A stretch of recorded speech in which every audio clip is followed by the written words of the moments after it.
এমন একটা ছবি একজন ক্রিকেটারের আজন্ম আরাধ্য টিমমেটদের কাঁধে ২১ বছরের মুকুল চৌধুরী। গেল পরশু যে নামটা কেউ জানতই না, আজ সে তারকা। আইপিএলে কলকাতার বিপক্ষে মুকুলের ওয়ানম্যান শো। হারতে বসা দলকে একা হাতেই জেতালেন ২১ বছরের রাজস্থানী। আজ মুকুল, কাল হয়তো অন্য কেউ। এভাবেই আইপিএল আকাশ ভরে যায় তারাই তারাই। কিভাবে প্রতি বছর কোনো না কোনো বিশ্ব তারকার জন্ম হয় আইপিএলে? উত্তর খুঁজতে আমরা যাব মুকুলের গল্পে। তারকা হওয়ার কোনো শর্টকাট পথ নেই, আছে নিবেদন আর পরিশ্রম। রাজস্থানের এক ছোট্ট গ্রাম থেকে উঠে আসা এক তরুণ, যার ক্রিকেটার হওয়ার স্বপ্ন জন্মেছিল তার জন্মেরও আগে, তার বাবার চোখে।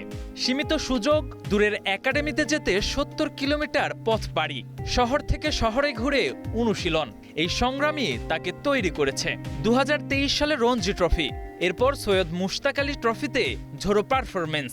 সব মিলিয়ে নিজেকে প্রমাণ করেছেন ধাপে ধাপে।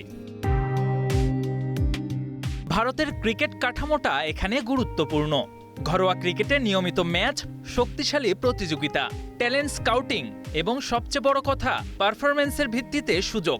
মুশতাক আলী ট্রফিতে ২০০ স্ট্রাইক রেটে রান তুলে নজর কাড়েন মুকুল। সুযোগ পান আইপিএলে।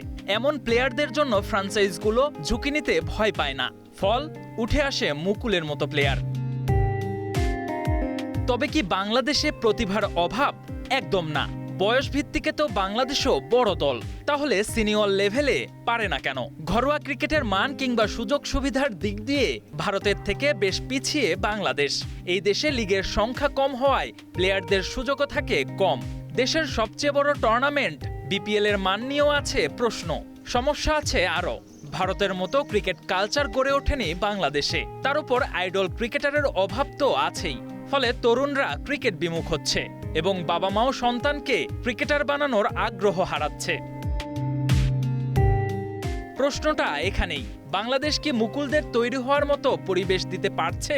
যেদিন পারবে সেদিন হয়তো এমন গল্প শুধু ভারতে নয়, বাংলাদেশের ক্রিকেটেও নিয়মিত শোনা যাবে।